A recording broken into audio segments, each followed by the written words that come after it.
போராட்டம் பண்ணலாம் வாங்க. ஆனால் வாங்க போராட்டம் பண்ணலாம். நாங்கள் எல்லாருமே போராட்டத்தில் கலந்துக்கிறோம். February 4 திருப்பரங்குன்றத்தில் போராட்டம் கலந்துக்கிறோம். நீங்களும் வந்து கலந்துக்குங்க அப்படின்னு நீங்கள் சொல்கிறீங்க. நான் எந்த வகையில் வந்து போராட்டத்தில் வந்து நான் கலந்துக்கிறோம் சொல்லுங்கள். இதை பற்றி நான் பேசணும். பேச வேண்டாம்னு நான் நினச்சேன். ஆனால் கண்டிப்பாக இதை பற்றி நான் பேசியே ஆகணும். இப்போ கூட ஒரு காணொலியில் நான் பார்த்தேன். அது ரொம்ப எனக்கு பாதிச்சிச்சு. என்ன அப்படின்னு பார்த்தீங்கன்னா, ஒரு சின்ன குழந்தையோட மனசில் வந்து என்ன அளவுக்கு நீங்கள் வந்து தூண்டி விட்டுட்டு அந்த ஒரு குழந்தைய வந்து இப்போவே இந்த சின்ன வயசுலேயே வந்து ஒரு மத கலவரத்துக்கு வந்து நீங்கள் உண்டாக்கிட்டு இருக்கீங்க. கண்டிப்பாக நான் அப்படி தான் சொல்லுவேன். இந்த முருகரை பற்றி நம்ம பேசணும், திருப்பரங்குன்றத்தை பற்றி பேசணும். நீங்கள் ட்ரெண்ட் ஆகணும்னு சொல்லிட்டு எதெல்லாம் ட்ரெண்ட் ஆகக்கூடாதோ அதெல்லாமே ட்ரெண்ட் ஆக்கிட்டு இருக்கீங்க. நான் இப்போ சொல்ல வருது என்ன அப்படின்னு பார்த்தீங்கன்னா, நம்ம மக்கள் எல்லாருமே முட்டாளு தான். எந்த விஷயத்துக்கு போராடணும், எந்த விஷயத்துக்கு போராடக்கூடாதுங்கிறது ஒரு விஷயமே புரிதலை யாருக்குமே கிடையாது. இந்த சிக்கேந்தர் மலையா, ஏன் திருப்பரங்குன்றம் முருகனோட கோயில், முருகனோட திருத்தலம், இங்கே சிக்கேந்தர் மலை எம்பி அவர் சொல்கிறாரு, அவர் வந்து எங்களோட மலை அப்படின்னு அவர் சொல்கிறாரு அப்படின்னு சொல்லிட்டு ஏகப்பட்ட பொருளை ஒன்று போயிட்டுருக்கு. சரி ஓகேங்க, இது வந்து சர்ச்சையாக தான் இருக்கட்டும். இவ்வளோ நாள் இப்போ இருக்கிற இந்த ட்ரெண்டிங் முருகனை வந்து நம்ம எல்லாரும் ட்ரெண்ட் ஆக்கி விட்டுட்டோம். முருகன்னா எல்லா இடத்துலையும் முருகன் ட்ரெண்டிங் ஆக்கி நீங்களும் எல்லாத்தையும் ட்ரெண்ட் ஆகிட்டு இருக்கீங்க. இந்த ட்ரெண்ட் ஆகிறதுக்கு முன்னாடி ஏன் இஸ்லாமியர் வந்து அங்கே மலைக்கு வரது இல்லையா?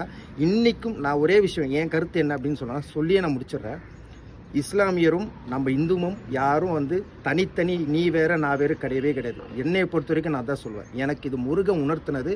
முருகன் இந்த இடத்துல இருந்தால் என்ன பண்ணுவாரோ அதை தான் நானும் பண்ணுறேன். இந்த போராட்டம் இதெல்லாம் எதுவுமே வேண்டாம். ஏன் நான் சொல்கிறேன்னா, நிறைய இஸ்லாமியர் முருகனை தேடி அந்த மலைக்கு வந்திருக்காங்க. இன்றைக்கும் எவ்வளோ சாட்சிகள் இருக்குது. நிறைய பேர் நீங்கள் போய் பாருங்கள்.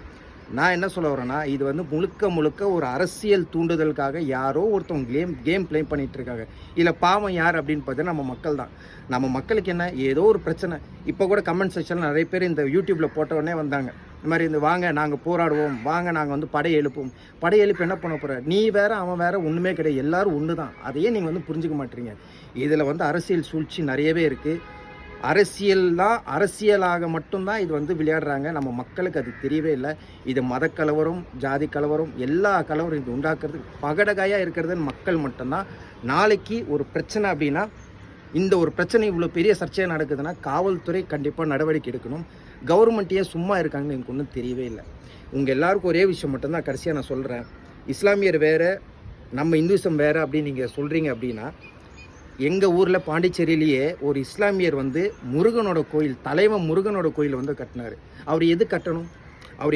அவர் நினைக்கலாமே, நாங்கள் இஸ்லாமியர், நாங்கள் ஏங்க முருகனுக்காக நம்ம கோயில் கட்டணும் நினைக்கலாமே. இல்லை, பக்தி ஒன்று தான். எல்லா பக்தியும் ஒன்று மட்டும்தான். அவர் மனசில் இருக்குது, அவ்வளோதான். நீங்கள் ஏங்க பிரிக்கிறீங்க? இந்த போராட்டம் என்பது இதெல்லாம் வேண்டாம். நான் என்ன சொல்ல வரேன்னா, முருகன் உணர்த்தினதை நான் சொல்கிறேன்.